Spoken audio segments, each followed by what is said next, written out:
Benzinga's NFT show. We got a good one for you today. We're going to be talking about OpenSea versus Magic Eden, a little war of words on Twitter. Also, how do the two companies stack up? And Alyssa and I will even play Would You Rather. Which company would you rather invest in if they were publicly traded, or you could get in on one of those private sales?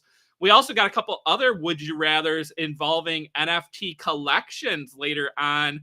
We'll also be getting into the latest with Bored Ape. How are they going to celebrate an upcoming Twitter milestone? Bored Ape Hard Seltzer hits stores this week. We'll have all that and more. Stay tuned. This is The Roadmap.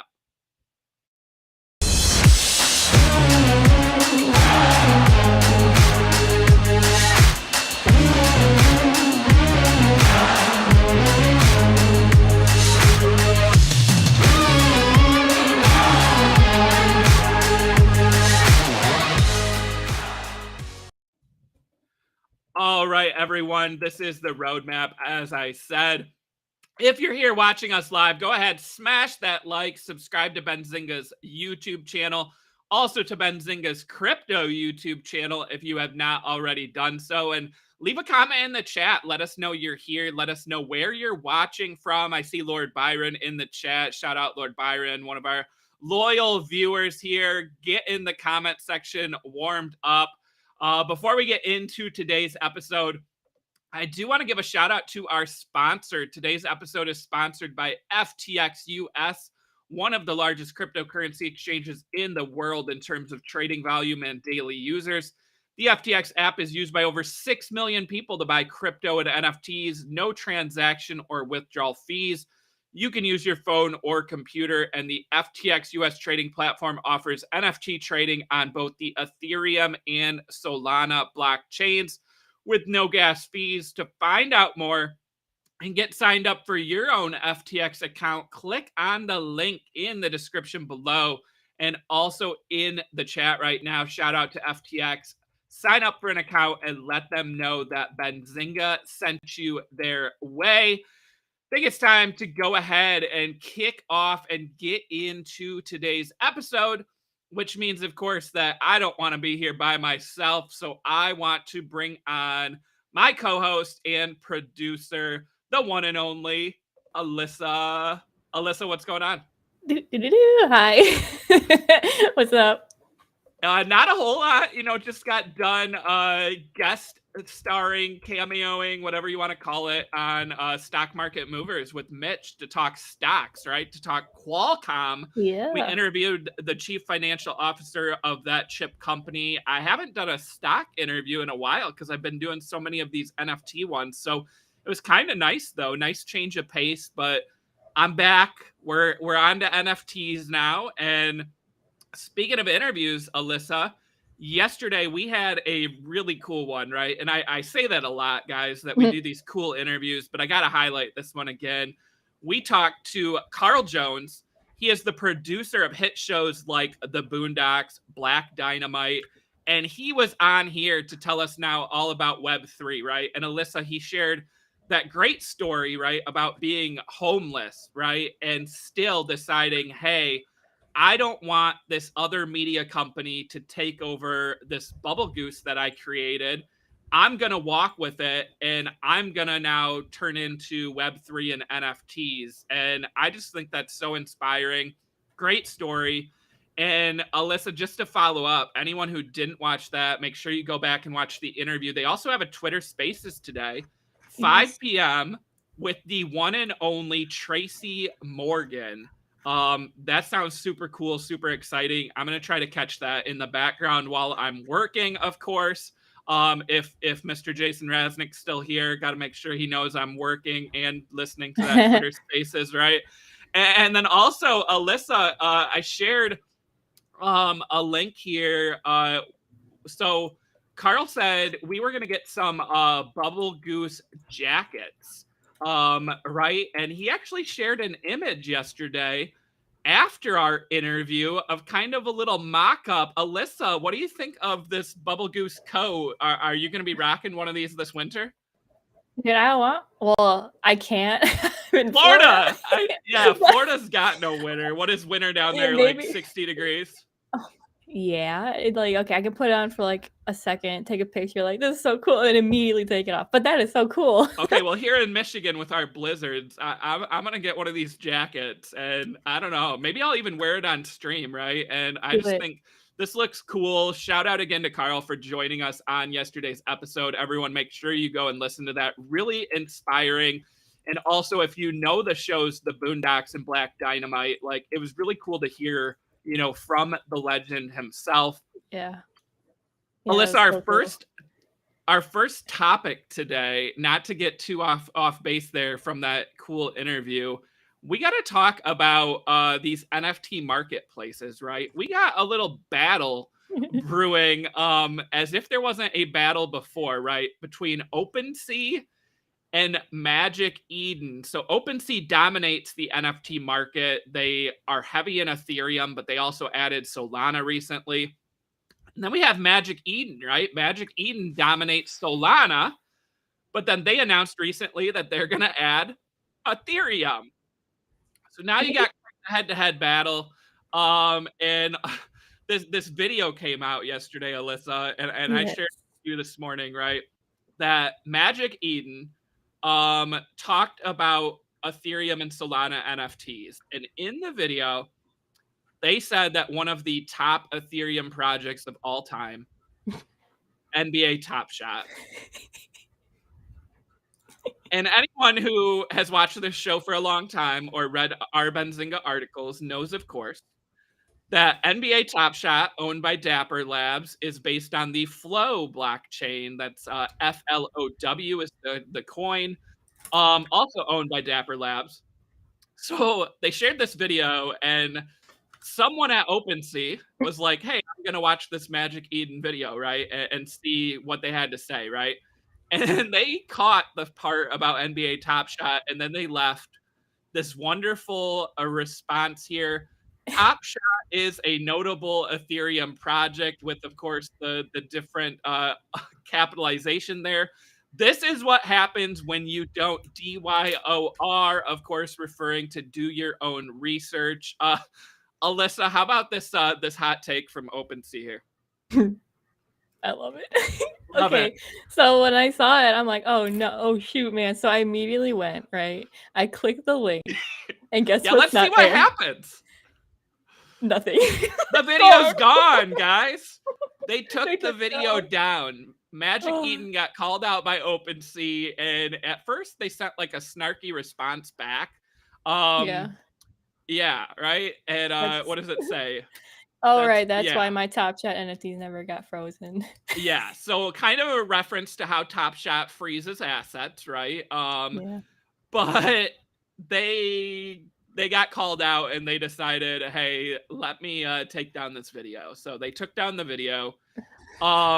Looks Rare had some fun with it, right? Man, Looks Rare, another platform. They put up a meme here of two girls fighting, and then the dude in the background just chilling, right? That's Looks Rare. They're like, hey, Looks Rare, yeah. We don't need to get involved in this fight, right? Like they're fighting each other. We'll just chill. And then we got a sheer there with the popcorn.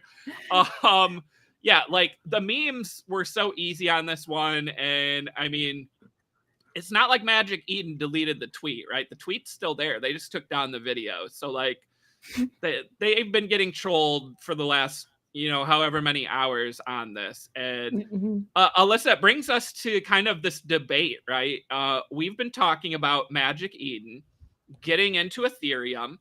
They also had what I think is exciting news, right? And it hasn't passed yet, but they put forth a proposal to build a marketplace for Yuga Labs, exclusive to them, right? So instead of a 2.5% fee that ape holders and other Yuga asset holders pay on OpenSea, the new marketplace on Magic Eden would drop that down to, is it 0.25 or 0.75? 0.25? 0.25. No, 0.75, sorry.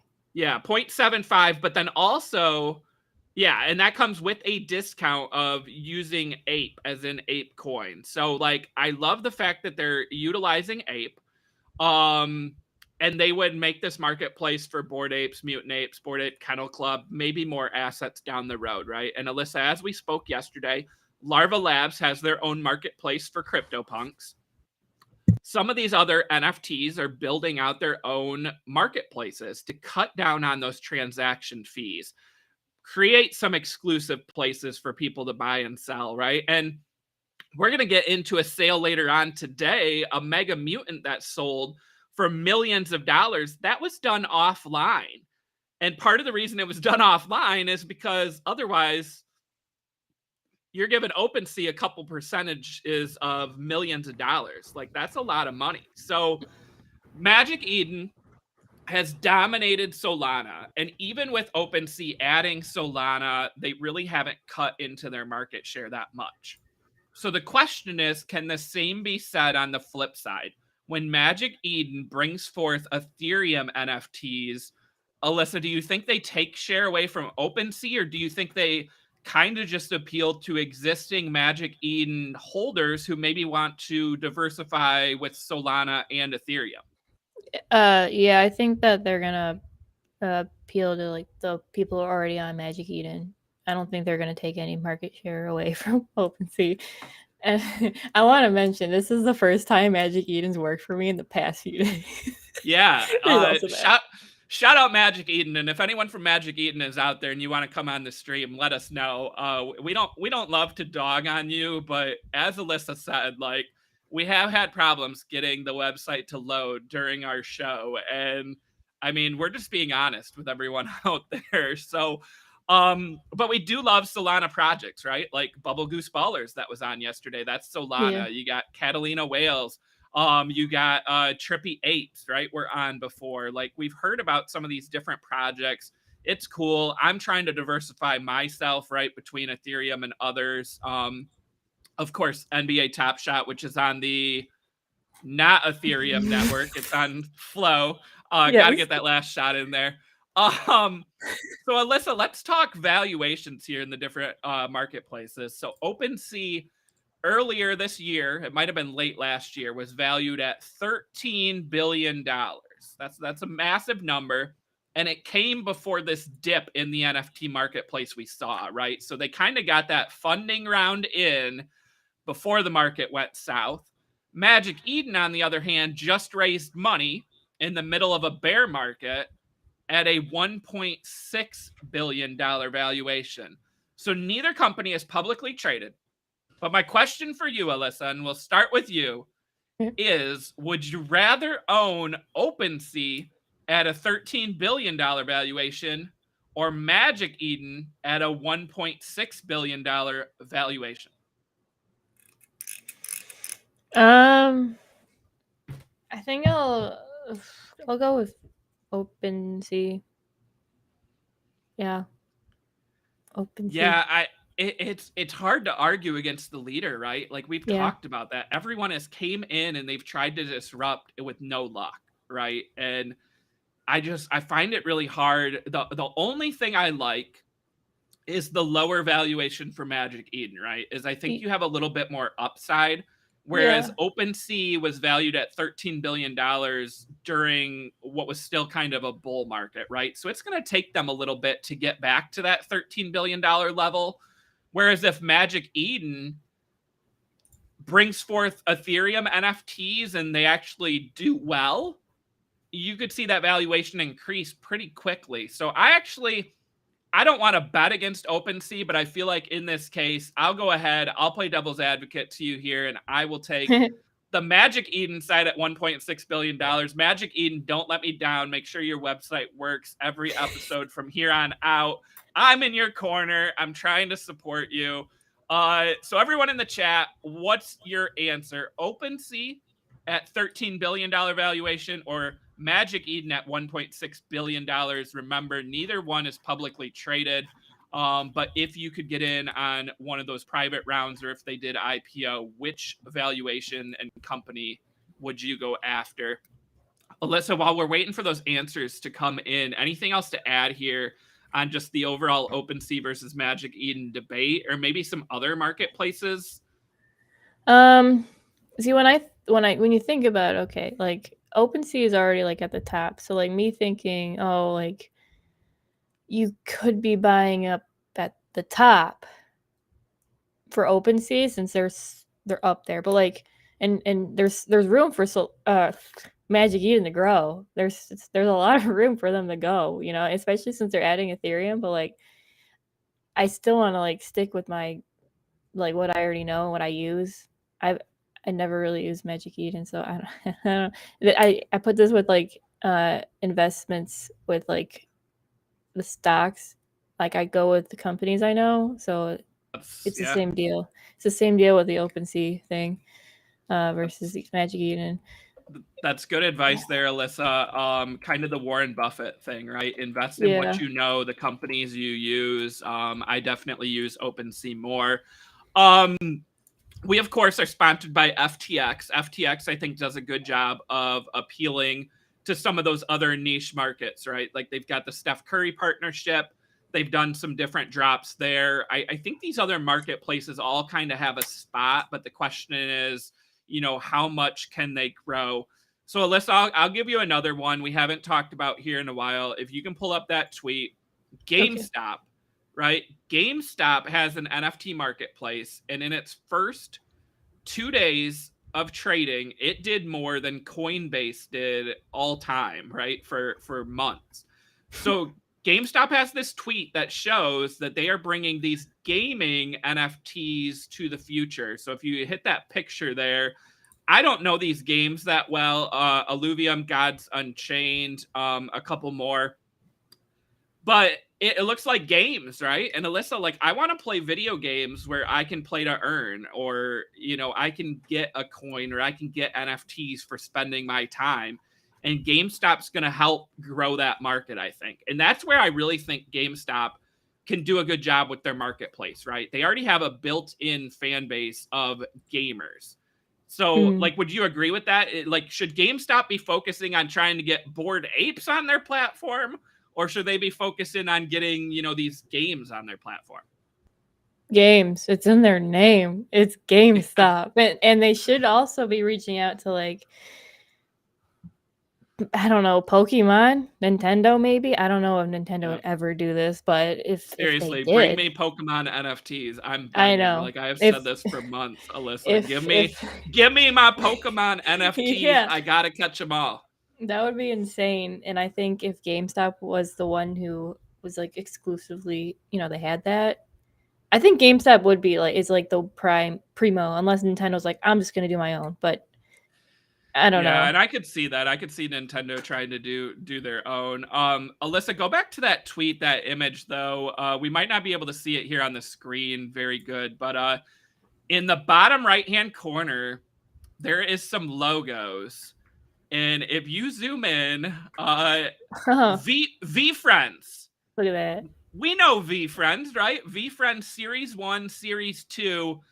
GameStop NFT marketplace looks like it's going to include VFriend trading. And Gary Vee has used Immutable X, which is the company partnered with GameStop before when he did the book games.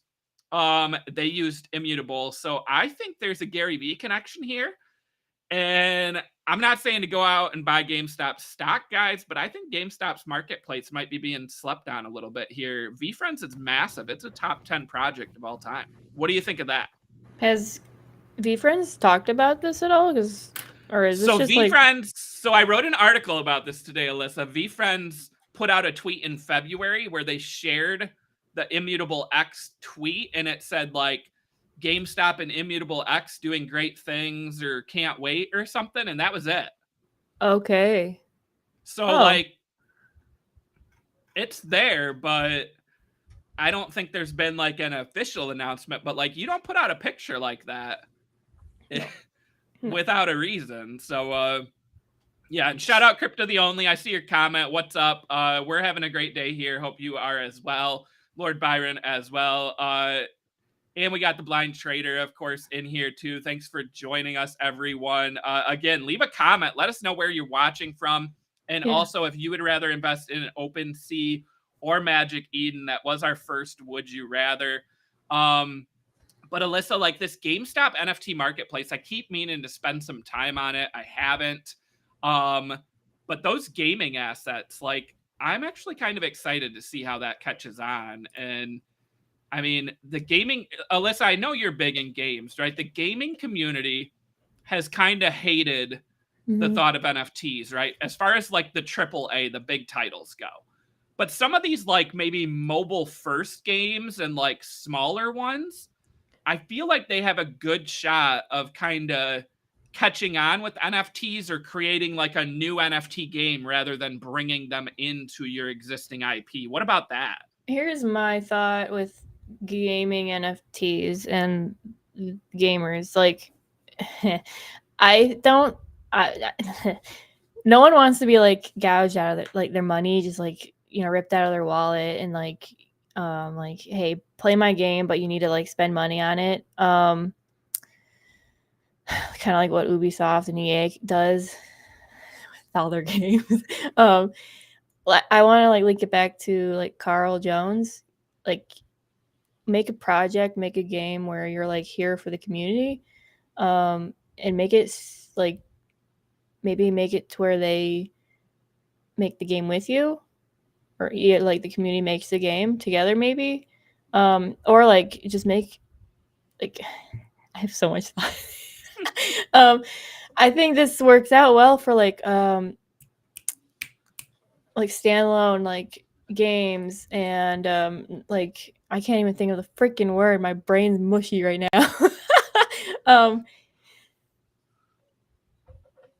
I don't. Good, It's Alyssa. not retro. It's not retro. But like, just make your game indie. That's the word. There we go. Indie developers. They can hop on this and like be good to the community and not like hey, give me your money. Like, I've seen a few game developers. They there was a game that my sister was playing, and they were like making their game, right? And then suddenly they were like, we're doing NFTs now, guys. So they ended up like throwing away their entire story and like telling everyone like you can't play this game unless you have an NFT now, like totally throwing away everything that the community built together. And they hated it, and everyone left, and they just started like boycotting the crap out of this like, don't do that. Like, actually work with your community, like what Carl was saying yesterday, like involve them, build the game, and just develop it, release it. Like, you can work with GameStop too, and like I think more eyes would go to it. Yeah. No, I think that's spot on. And the example I think of is Zynga, the mobile gaming company. They announced that they were going to do some NFT games. They actually hired like a head of blockchain. And now Take-Two has acquired the company. Take-Two, of course, the owner of Grand Theft Auto, Red Dead Redemption.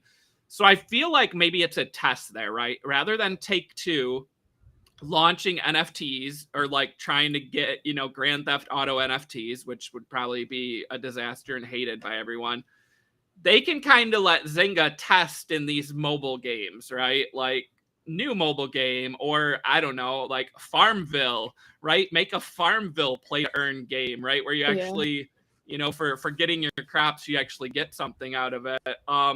Like we just need to start testing. Like, the problem is right now, anytime these gaming companies even make an NFT announcement of like, hey, we're going to bring NFT games in, people hate on it before it even launches. Like, let's actually see some of it, and then we can make a judgment, right? Like, I feel like that's better, right? Like, let's play it. Let's see it in action before we hate on it. Like, I know people don't like change, myself included, but like, I think gaming is the perfect space to grow with Web3 and NFTs.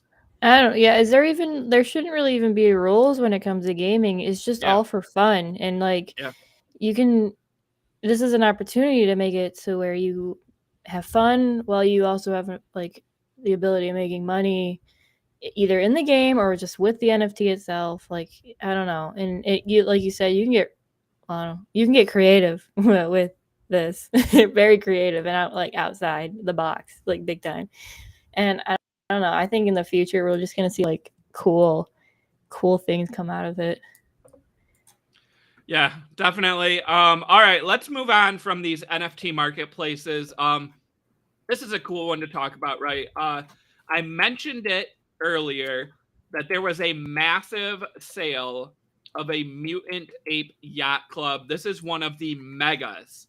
So this is Mutant Ape number 30005 that you could only get from that Mega Mutant Serum. This was a private sale, so we don't know specifically how much. However, an article from Bored Ape Gazette, which is one of the leading Bored Ape news sources out there, said that the deal price was around 2,300 Ethereum or $3.9 million. Alyssa, $3.9 million for this Mega Mutant. It is the trippy one, which I believe was one of your favorites, right? $3.9 million. What do you think of that rumored price tag? That's pretty good. Hey, that's pretty good. We're in a bear market, remember? Yeah, we're in a bear market. That's pretty good. $3.9 million for a mega here. I was looking at like some of the other megas. And if you want to pull this up here, I don't know what the top sale was because it's been months since one of these megas actually sold. Oh, maybe I sent you the wrong link that doesn't have them all checked. Dang, I had this all ready to go. Hold on, OpenSea's not even working. Oh, is OpenSea gonna be down because you were talking trash about Magic Eden? Okay, we're good. Oh, geez. Right, okay, hold now on. I gotta go down. Mark them all.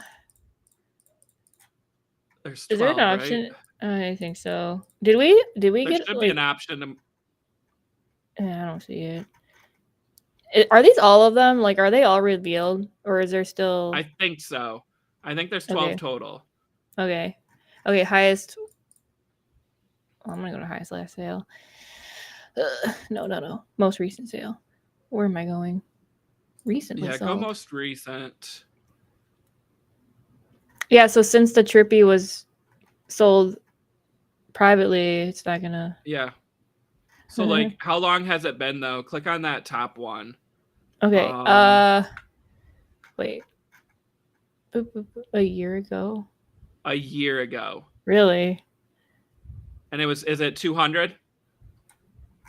200? 250. 250. Okay, so a year ago, I mean, 250 was... I can't even do the math right now. But, like, this is the thing with the megas, though, is, like, we were seeing the serum sold for massive amounts, right? Like, there was some sales of the serum, but once people reveal these megas, they don't want to part with them. Like, these are like one of ones that are like one of ones from a leading project, right? It's not like getting a one of one in a, you know, a smaller collection. Like, you're talking a one of one from Yuga Labs in Mutant Ape Yacht Club. And I'm surprised that, I mean, the seller sold, but again, $3.9 million. And maybe they needed the money. Maybe they needed the money. we never know. I never want to shame anyone for selling anything. And again, they did this privately. So we're not going to see the actual amount. He told the Gazette what it was, so we have to just kind of believe that. But these megas, like, I think we could see more attention. So, Alyssa, hypothetical, not a would you rather, but hypothetical, you own one of the other 11 megas. Is now the time to try to sell or at least see if there's interest out there? Or do you think holding on to one of these for down the road is still the play? I guess it is a would you rather. The mega, these ones? Yeah. Like, if you own one of the other 11, would you rather try to sell it now because of that recent sale, or hold on to it because you think it's going to be worth more than $3.9 million down the road?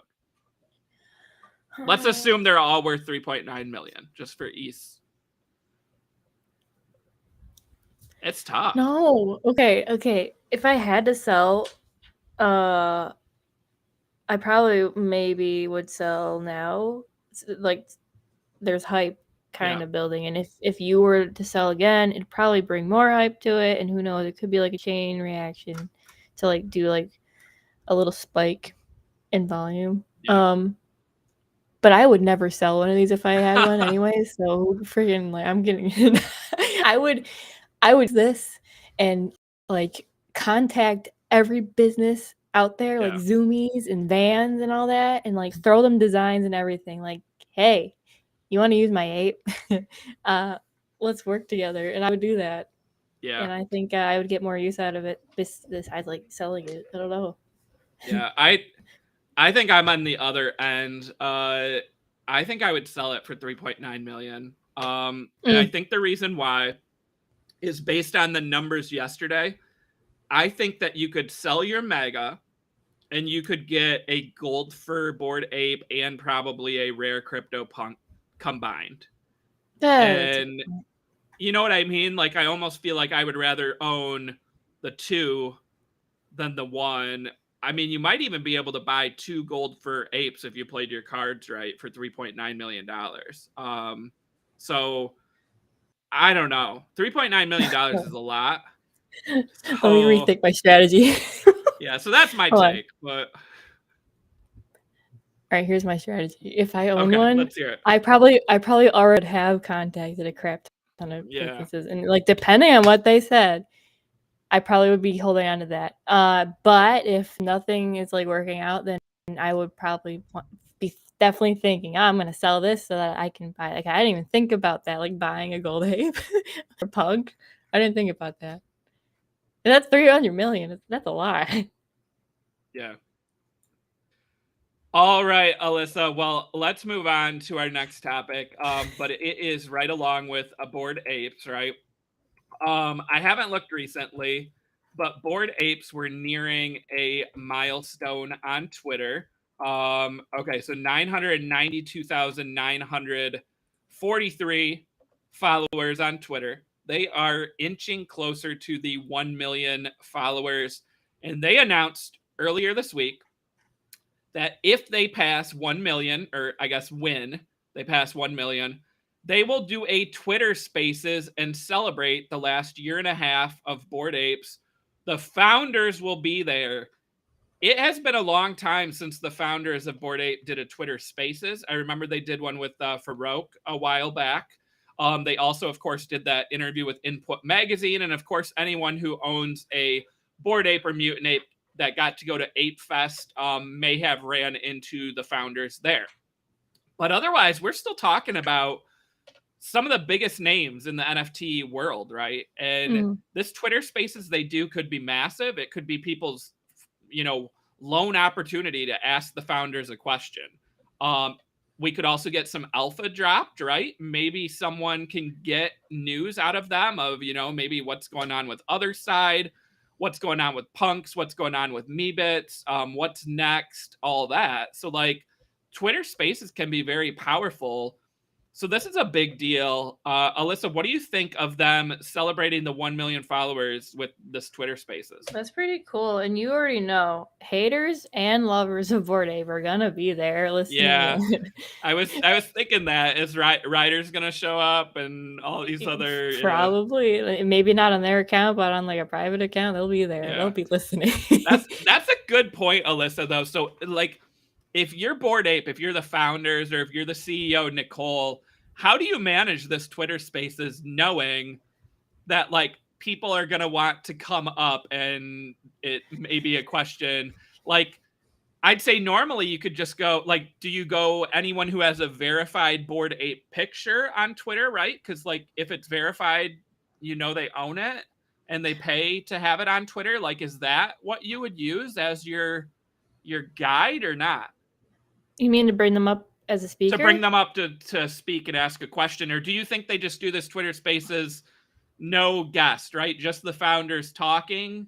Like, how do you manage this? I think okay, so maybe they could do like speak as them only, and then maybe bring up like verified apes. Maybe they could, and at the very end, maybe pull up randos. Okay, like just anyone. And I feel like they probably would have been briefed on how to answer any sort of question, because I'm sure someone will say something. I'm sure someone will say something. But I don't know. There's a few ways. Like, okay, because if you're celebrating 1 million followers, and they recently mentioned how they want to bring like 1 million more people into their project or their community, blocking out people from speaking in the spaces kind of is meh to people who don't own apes. Yeah, that's a great point. I think it's going to be interesting to see the logistics and how they play out for this Twitter Spaces. And again, I mean, they're going to pass 1 million. Like it's going to happen. Yeah. Great question here from Crypto the Only question/statement. They will probably have someone taking questions in Discord and Spaces chat. Maybe that's the thing, is I think maybe they do like questions ahead of time on Discord or Twitter, and maybe they just select their favorites. But I'm kind of in the camp with you, Alyssa, where like, I mean, I don't want to hate on them, but like if you do a Twitter Spaces and you're trying to grow your community and then you like don't let people come up and talk or like get questions from the outside, I feel like it could almost have a negative effect. I don't know. But Alyssa, speaking of Twitter milestones, Bored Ape about to hit 1 million. Shout out Benzinga. We are not at 1 million, but we passed a milestone earlier. This was this morning, right? Yeah. Earlier this morning. Alyssa, I gotta say, I'm super excited that it happened this morning, but I also was kind of hoping it would happen like live on our show or something. Yeah, that'd be freaking cool. Like have a party. I remember when our YouTube subscribers passed 100,000 live on Pre-Market Prep the one morning, and you got like Mitch, Spencer, Dennis, Joel, Raz, like all just like fist bumping and like just and like watching it in real time. That's what I was thinking we could do today, is watch our Twitter followers go up all day. And but hey, we passed it. 250,000 this morning. Oh my gosh, is that 250,000? Yeah. Oh my gosh. So okay, if you are following Benzinga right now, please do not unfollow. It would break my heart if we see this go down below. If you are not following Benzinga, go follow right now. Let's get that count over to give us a little bit of wiggle room, just in case maybe Elon Musk is right and there are a lot of bots out there, right? Like we might lose the bots. And thank you, Blind Trader. Yeah, you've been great. You're always in here watching our shows. You're a loyal supporter. And again, we've got so many loyal supporters here that watch us on YouTube. They listen to our podcast, and they also follow us on social media.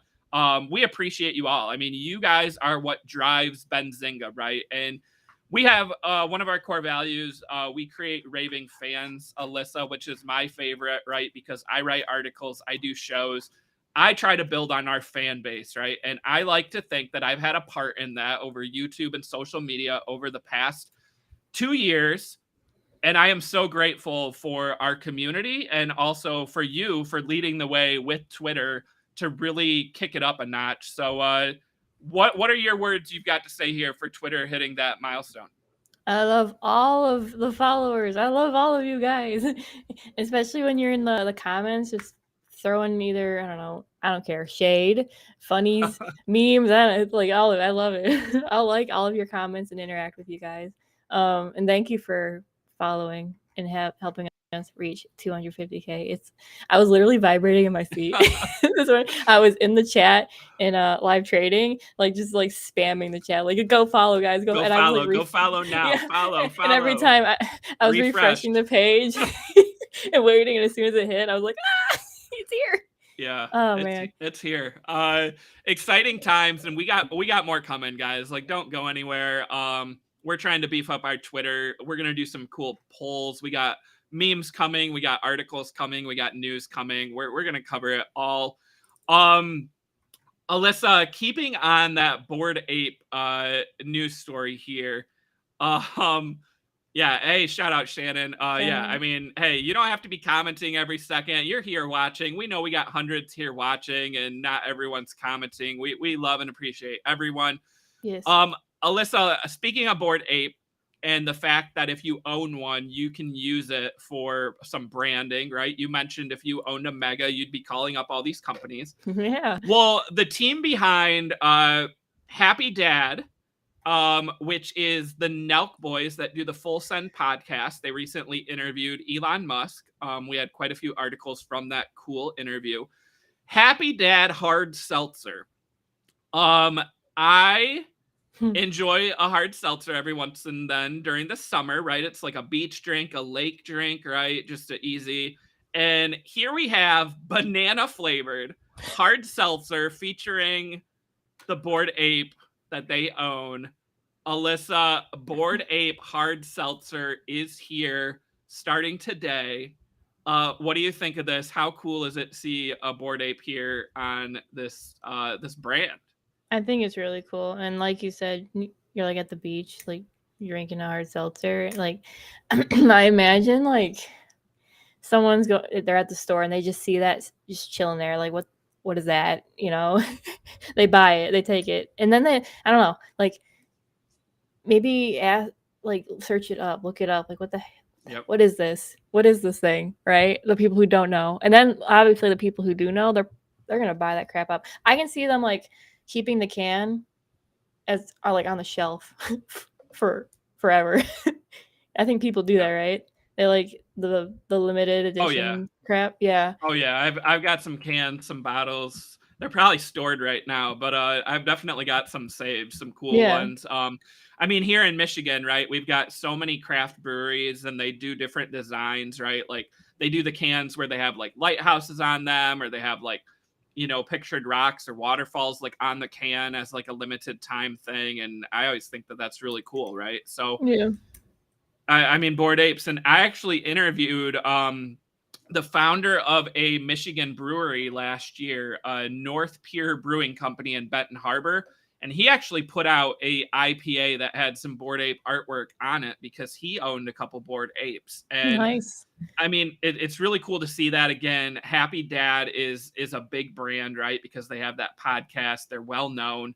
So I don't know how many states this is going to be in, but I think this is probably going to be the biggest NFT related alcohol release in some time. I mean, maybe with the exception of like some wine from Gary V, right? Because he's big in the wine game. But otherwise, like this is a big deal for Bored Ape. This is a big deal. And what is Crypto the Only saying there? Drunken Ape Social Club, liquor license, and are making bottles with rarities on the bottles with prizes. That's pretty cool. I of course own a Crypto Dad. Crypto Dad did some beer, but I think you had to be a dad holder in order to order it, right? It's not like they sold it in stores. So, Alyssa, on that note, like, do you think the right play here is to just put this out nationally, right? Put it in stores, or to only make it available like to ape holders or maybe your followers? Like, do you think, making it inclusive to everyone is the right play here? I think making it inclusive to everyone is probably the right play. I don't know what you could do inclusively with this, and I would want it to get out to as many people as I possibly can get it out to.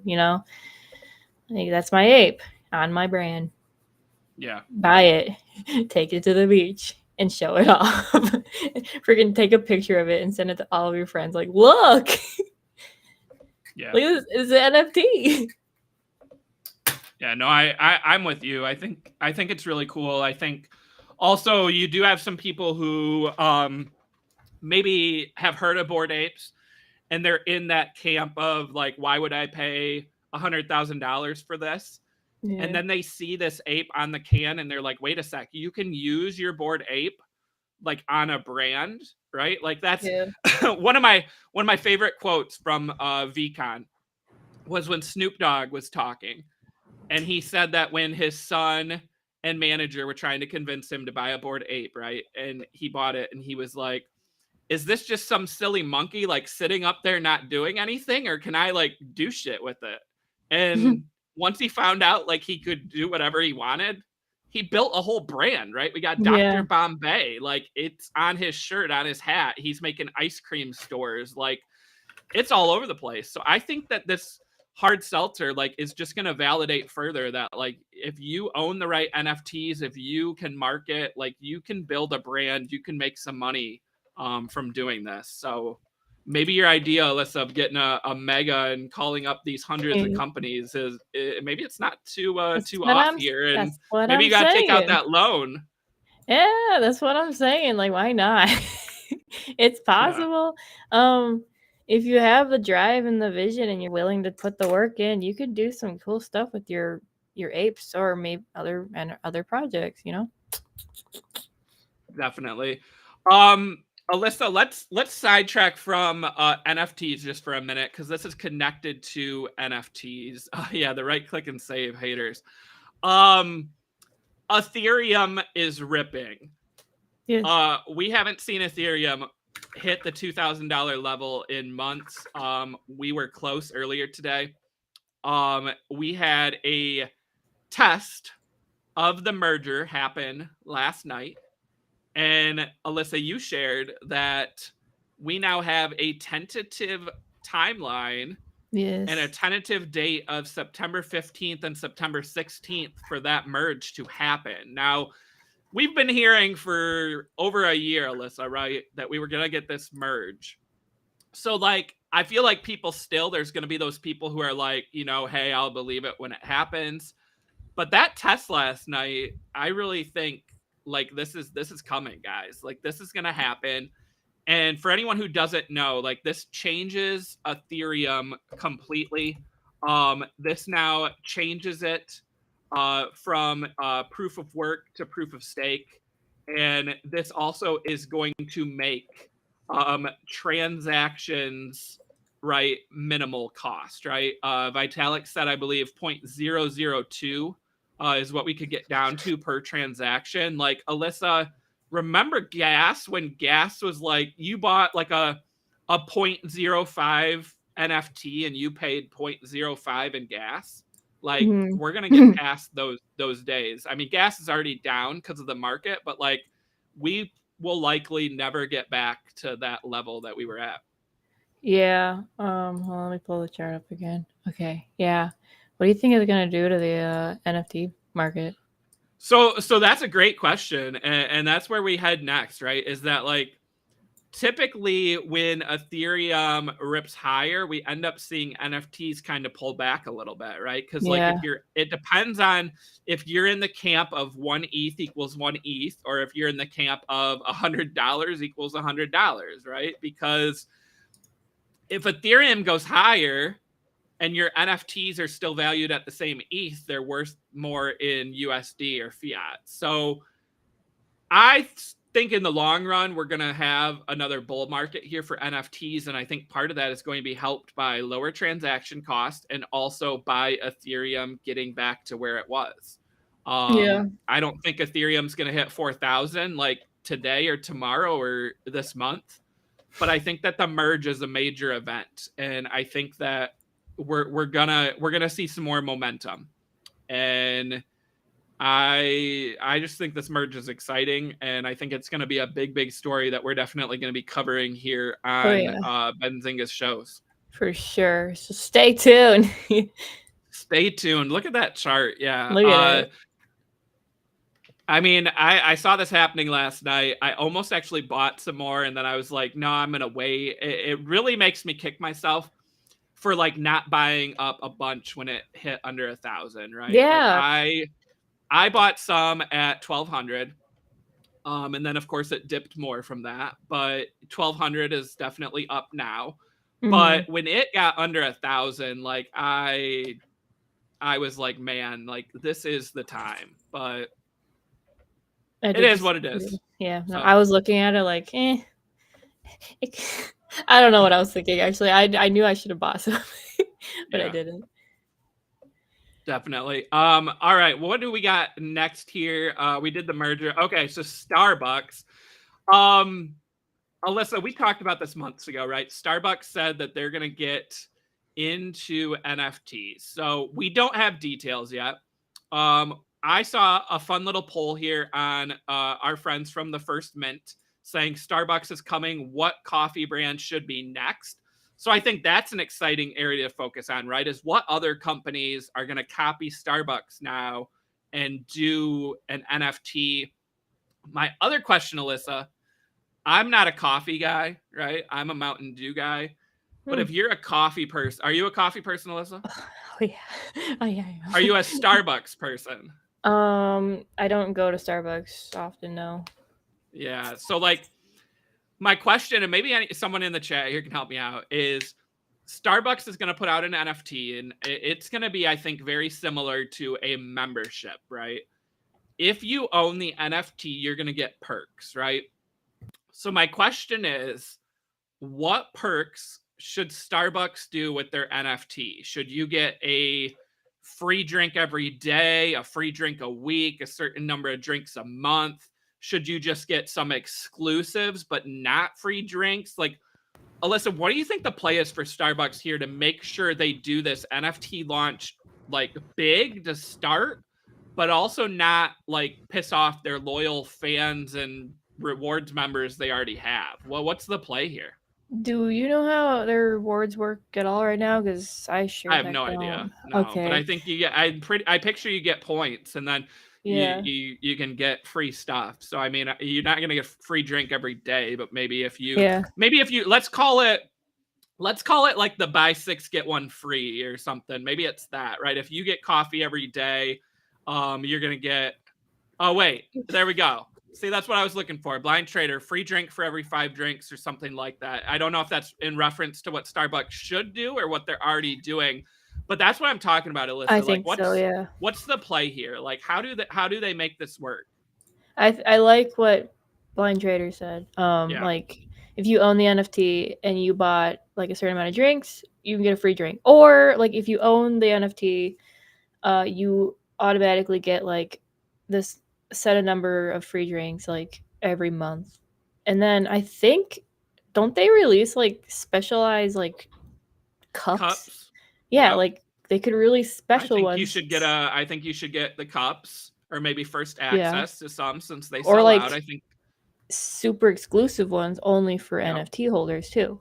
They could do that. Yep. So Alyssa, here's the other question is, let's say they do that, right? Where you get a free drink for every 5 you buy, you get all the exclusive cups every year that they put out, and you get other perks.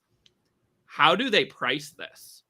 What do you think they try to sell these for? If it's based on lifetime membership, let's call it. You think we're talking thousands here? No one's gonna buy that though. For lifetime? I don't know. Actually, maybe. Shoot, I don't know. There's people are obsessed. People love Starbucks. Like, I gotta put my mindset in the like. I love Starbucks right now. Okay, put your basic Becky hat on right now, and like, okay, put it back my boots. You got your pumpkin spice latte, right? And you're like, oh, I want a free pumpkin spice latte. I'm gonna buy this NFT. What's the dollar amount? Maybe a few hundred, maybe. I mean, I still think 1,000 is a bit too much. Yeah, I think they might price themselves out if they do 1,000, but yeah, a few hundred though, that could work. They could also tier it, couldn't they? Yeah, and that's what Crypto the Only saying right now is the different rarities, right? So $2 off, $4 off. You guys were right in sync there, right, with the same thought. Here, I mean, there's so many questions and so many things to talk about with this, Alyssa. Like, so Starbucks is publicly traded, right? So they have shareholders. They also have an existing rewards program. Do you think they try to offer their NFT to existing rewards members or shareholders first? Or do you think they just go in after everybody? I don't know. Probably everybody, honestly. Might be the bigger opportunity, yeah. And maybe if it goes well, maybe then they can go after like their other people. Maybe. It really just depends on how everyone like reacts and what their whole plan is with it. Yeah. And they said we're going to get details soon. We don't know what soon means, but this is going to be widely watched in the community, right? Because like Starbucks is a massive brand, and I think we're gonna see lots of copycats after this. I think that I wonder what the NFT will look like though. Like, yeah. what is it gonna be? Yeah, that's another thing. Sorry, I so there was that. cut you off. No, you're fine. You're fine. So there was that question from First Mint, right? Talking about other coffee brands. Alyssa, like, not you personally, but like restaurants, coffee, retailers, who do you think like has the best opportunity or should launch an NFT like that has memberships and perks? Like, who could own this launching one? There's a ton, but like, who comes to mind? Like, besides Starbucks, yeah. I mean, like,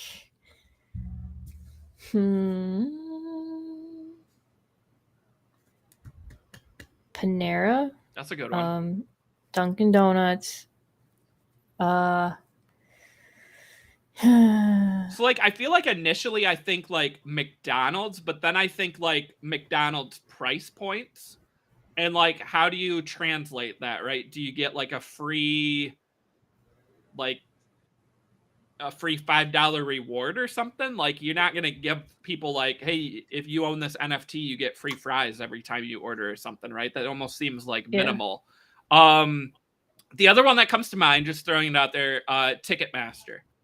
What if like Ticketmaster did a NFT membership, and if you own that NFT, you get first dibs at any ticket sales that they do? Like, I feel like that would be worth a ton of money with a lifetime access, because tickets sell out all the time. You can also resell tickets. Not that Ticketmaster wants to necessarily encourage that, but I feel like they already have said they want to get into the NFTs. I feel like they could own that market with a membership pass.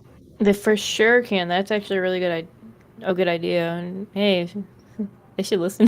If you're listening, Ticketmaster, hit me up. I can work on commission, and we can figure something out. So finger guns. Finger guns, yeah. All right, Alyssa, we're almost out of time. So let's do a would you rather. We already did the would you rather own OpenSea or Magic Eden. So I have 3 more examples. I don't know. Are you in the doc right now? Yes, I am. Okay. I have 3 more, and I'm going to let you pick which one you want to do on today's show. Clonex or Azuki. Okay, perfect. So those are pretty equal in their price. On OpenSea, right? They're both right around that 8 ETH mark. So Clone X, of course, has a relationship with Nike. Nike acquired Artifact. I think that's a huge play for them. I think these are created with metaverse in mind. Azuki, the anime side of things, they look like they could be a comic, a TV show, a movie. And they also look a little bit more grown up than Clone X. No offense with Clone X, a bunch of kids. Alyssa, you went first last time, so I'll go first here. Would you rather own a Clone X or Azuki for 8 ETH? I am going to say Clone X, as much as maybe I don't love the fact that the artwork is all kids. And I used to hate on it. That Nike relationship, I think, is too big to ignore. While some of these other NFTs that are quote unquote blue chips may fade away, Nike being in their corner, I think, is going to keep Artifact and CloneX relevant for years to come. So that's what I would say. How about you, Alyssa? Okay, so my whole thing. Okay, I like Azuki's art more. Okay, if I'm going with the art aspect, it'd be Azuki. But I'm gonna have to agree with you. I like CloneX more because of the Nike deal, because like the whole artist thing behind Azuki, or the creator of Azuki, that's also kind of yeah. I like the Nike part. I think you can get a lot more out of your CloneX, and I'm like excited to see what comes in the future for CloneX holders. Yeah, because of what Nike's doing, you know. Definitely. All right. Well, anyone, if you're still here watching, listening, let us know. Clone X or Azuki. But again, they both kind of trade around that same 8 ETH mark. So this is just a 1-for-1. You can only own one, right? Some of these would you rathers we do, it's like, would you rather own 1 or 5? And sometimes it's really hard to say no to 5 of something, right? Because if it goes up, you can sell 1 or sell 2. Whereas if you only own 1, you either sell it or you hold it, which is always hard to do too. So, but yeah, I love Azuki's artwork. I think that's a good project moving forward. But Clone X with Nike, I've followed Nike for a long time, right? And Nike, like, remember Under Armour came along, right? And it was supposed to be, kind of a Nike killer, right? It wasn't. Like, we had Peloton, some of these other connected fitness companies come along, right? Nike still dominates the connected fitness, and and now as they enter Web3 and the metaverse and stuff, I just think Nike they got a plan. So, and that's not to say Azuki doesn't have a plan. If you're out there and you hold an Azuki, but no, they're that's both what I've got to say. Great. Yeah, no, Yeah. I don't want to choose. If I can own both, I'd own both. Like, It is I hard to love choose. both. Yeah. Yeah. But that's not the point of Would You Rather game, Alyssa, I know. right? If you could own both, it wouldn't be called Would You Rather. It'd be called, I don't know, own both. That's like kind pick of lame, one and pick one and go friggin' cry because you couldn't have both. There you go. Yeah, we can play that game sometime. Cry because you don't own a Bored Ape when other people do. But yeah, so anyways, hope everyone enjoyed those Would You Rathers, right? OpenSea versus Magic Eden, and also Clone X versus Azuki. We got more of those coming next week. We'll be back on Tuesday, 2 p.m. Eastern time. This was another fun episode, Alyssa. And again, if you guys missed yesterday's show, make sure you check that out. Interview with Carl Jones from Bubble Goose Ballers and that Twitter Spaces today with Tracy Morgan, hosted by Bubble Goose Ballers at 5 p.m. Eastern time. And again, Benzinga passing 250,000 followers on Twitter, but that doesn't mean don't go follow us if you have not done so, right? We want to hit the next milestone. So be part of the path to 1 million that starts today. Let's celebrate. Anything else? No, let's celebrate by following. Yeah, celebrate us by following. We should do like a giveaway, or we should do something fun for 250. But I really didn't think we were going to hit it this morning. I thought we were going to hit it later tonight. So I thought we'd have more time to like, hey, what can we do? Actually, we are doing a giveaway. What? I'm putting the 250K followers in a randomizer, and we're gonna pick 10 random followers, and they're going to get 1 month of Benzinga Pro. Nice. That's it. I'm gonna put you on the spot here. What happens if the person drawn is a Benzinga employee? Do they get to pick a different winner, or does it just draw another person?